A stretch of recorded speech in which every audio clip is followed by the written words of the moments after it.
I'm joined by Heather Dickson, public health nurse with the Kingston Frontenac, Lennox and Addington Health Unit, and you are a contact tracer these days. In fact, you're one of their trainers.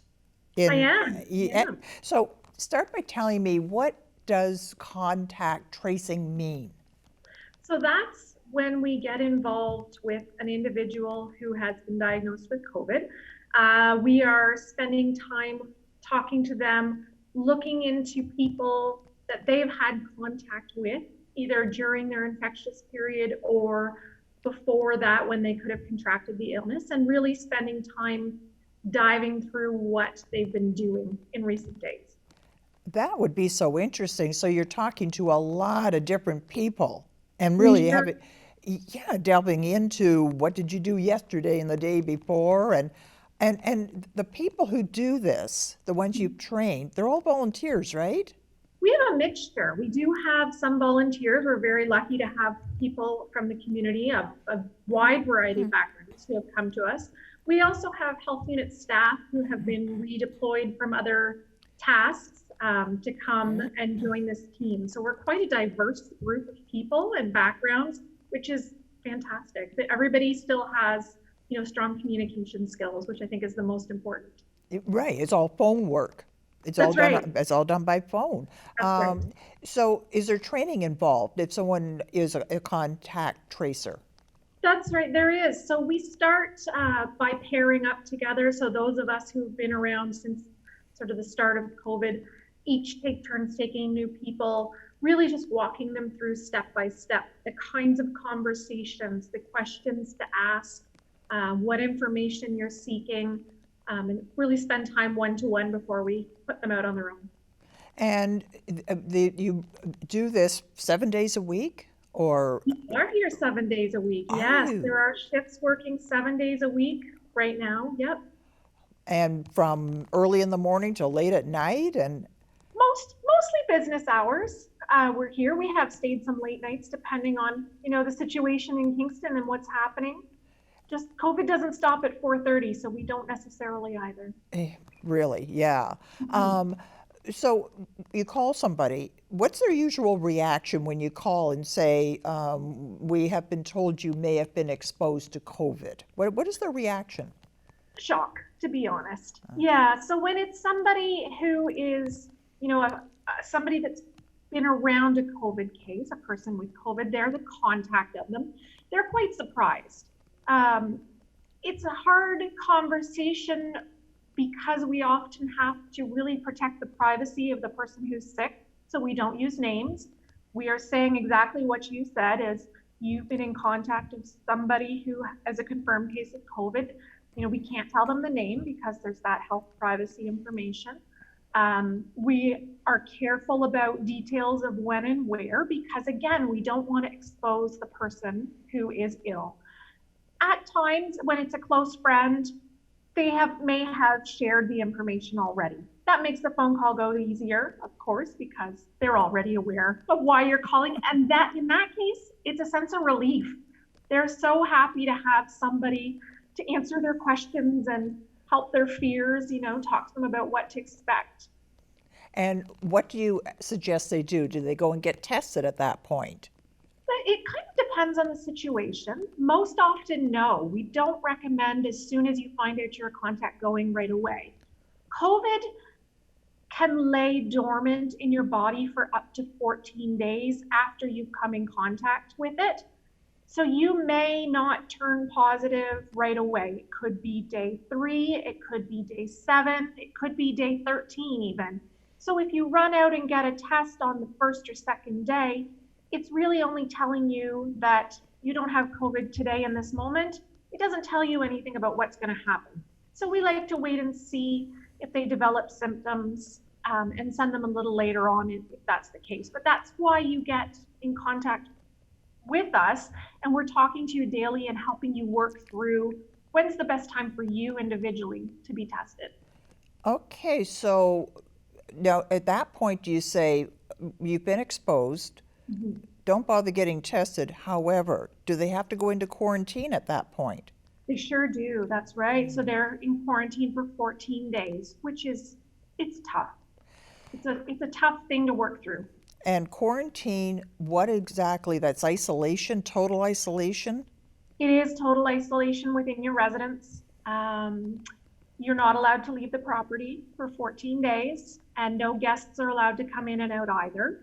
Now, it does depend on whether an entire household is isolating, but it could be one individual that within the home, and they then have to isolate from the rest of the family members as well, because that risk, should they become positive, you don't want them to pass it on to the remaining family members, which is tricky in a home to separate families and people living together and tell them to have minimal contact for 14 days. That's a long time.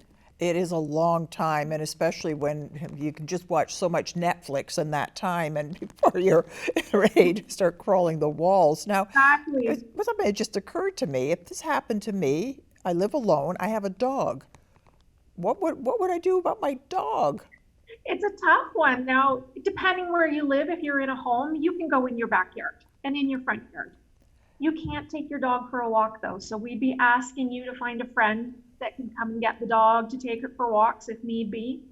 But it's a challenge. So we work people through those scenarios though and find a solution that's going to work for them. There's no blanket statement. It really depends person to person. Now, do people ever say, and so then you try to find out who they've been in contact with? Potentially. Not yet until they become a positive case themselves. Okay, now, We're waiting to see. Yeah. all right. Do you get people who say, I don't have to tell you anything? I have my private, that's private, it's none of your business. Do you ever get that? Rare, to be honest. Is it really? It is. People are doing the best they can do to help us. I think there are times when conversations are more challenging. Sometimes the immediate shock, and people will put up, a bit of a barrier at first. But because we're contacting them regularly, the relationship develops over time and more comes out. So yes, I would say that may happen at the beginning in that state of surprise and shock and shut down, and then over time, it definitely comes out. It comes out. Now, if they need to be tested, Yes. and the suspicion that they're positive, Yeah. how do you go about getting tested so that you're not infecting the other people who are getting tested? I think that's one of the beauties of having gone to the online booking system and the in-phone booking system is it's now an appointment. So you're not waiting in that big long lineup any longer. If somebody is showing symptoms, we may call ahead and let the assessment center know that they're coming and they're symptomatic. And they're putting practices into place at the assessment center as well to pull, people, keep them separated, wear masks, and do the best to not cause infections from the lineup as well. What happens if somebody says, I don't believe that it's all a hoax? They spend way too much time on social media. Have you ever had that happen? We have not, luckily, at least not personally. Okay. Certainly had people that put up a bit more of a fuss about their isolation period, but Kingston is under the Section 22 mandatory order. They have to isolate. They don't necessarily like it. I don't blame them. But when we talk more about that order, that they're legally required to isolate and the repercussions if they do not, people comply. What are the repercussions of someone who you find out that they've been playing fast and loose with the rules? What are the repercussions? There's warnings, and then there could be a fine daily, depending on how many times they're breaking the rule. I'm not probably the best person to quote. I believe it's 5,000 a day, but it's 5,000 a day. That would get my attention. Wouldn't it though? Yeah. Wow, wow, yeah. And so is it the bylaw enforcement folks that help you out with this? The police, I believe it's our own internal enforcement. We have enforcement officers here who would be involved in that.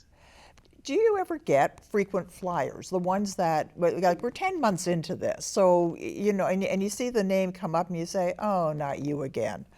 No, that's an interesting question, and I can't say I've had anybody come back for a second time, not yet. Which is a surprise, isn't it? Well, I'm just thinking, it's been long enough now, and if they did it once, when they're going to do it again, and the other thing, when I told people that I was going to be talking to you, the most common question I got was, how do you know that somebody that aren't, I'm saying, oh yeah, I'm at home, but in fact, they're a giant tiger picking up whatever, a giant tiger. I mean, how can you tell the difference? How can you tell that somebody's, It's hard. Yeah. We do have to take their word for it, unfortunately, and fortunately. We trust that people are doing the best for the greater good. Through phone calls, you can hear background noise as well at times. There's certainly ways of knowing. Should we have concerns, those enforcement officers are able to do spot checks, and they will. They will? Absolutely, if we're concerned. Yep. Okay, so if you hear "attention Walmart shoppers" in the background, you get a little suspicious that. I might call them on that one. Right, Yeah. What is that? The television? That's right. So if you are suspicious, so what happens if you send somebody out? What do they do? Do they knock on the door, or what do they do? They're knocking on the door and speaking to the person in person. That's right. Okay, they don't just sit out front and make them stand at the window and wave. Okay. No. No, They would be knocking on the door and have an eye-to-eye contact and a conversation about, making sure that they understand the importance of staying home and isolating. Okay, now it looks like this may come to an end someday. Let's pray for a vaccine. But in the meantime, do you need more tracers?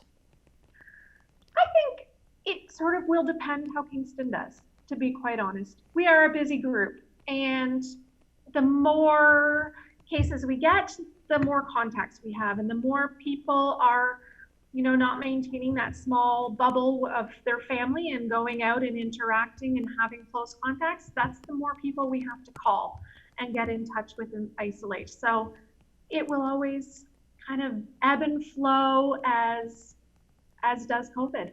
It's really a challenge to predict how many we need and will need in the future.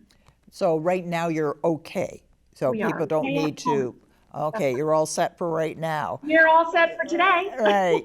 But if the time comes that you need to do some more recruiting and more training and so on, tell me what qualities make a good tracer. Oh, probably somebody with some good communication skills.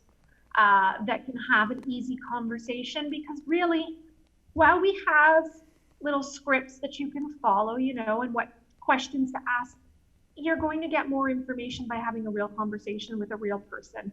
Talking to them is the best way to get it. So somebody that can easily communicate, somebody who's well organized and does well under pressure, because when the lists of names come in, you have to be able to really go. And jump in with both feet and start making phone calls. And it can be stressful. Nobody likes to be the bearer of bad news, which you are. We understand that. Yeah, this is going to upset somebody's life for at least 2 weeks and maybe even longer. I remember when there was the outbreak last summer, spring, and I couldn't believe how many people you contacted in such a short time. It was something like 500 people. We and do. Wow, that all was hands on deck. All hands. We have spent a lot of time training other staff within public health who may be doing other duties, so they're ready to come in at a moment's notice. So while we're not using everybody every day, we've got a core group that we use every day. Many of our staff are trained and ready to go at a moment's notice. And we all take different tasks. Not everybody's on the phone. Some people are doing data entry or doing other aspects of it. It's a big team. It's a big team, absolutely, yeah. Well, the one thing I hear from everybody is we all say, oh, I am so lucky to live in Kingston, and you guys have done such a wonderful job, because, 215,000 people is your catchment area, as I understand. Really, the numbers, you just have to compare us to other places, and we have done extremely well, and we are so lucky to have you guys. So one last question is, what can we as members of the public do to help you? I think continuing to do the amazing job that the community is doing. Honestly, those thanks go right back to our community of maintaining all of the things that we've told you about, wearing those masks socially and physically distanced from other people. Continue doing what you're doing because it's obviously working well within our community. Really limiting travel outside of our area is an important one because we're so lucky. Let's stay within our safe bubble, and limiting those people that our households are having contact with. That's going to be very important. But it shows we're doing a great job so far. You sure are, and we are glad to have you, and I'm so glad you were able to join me today. Thank you.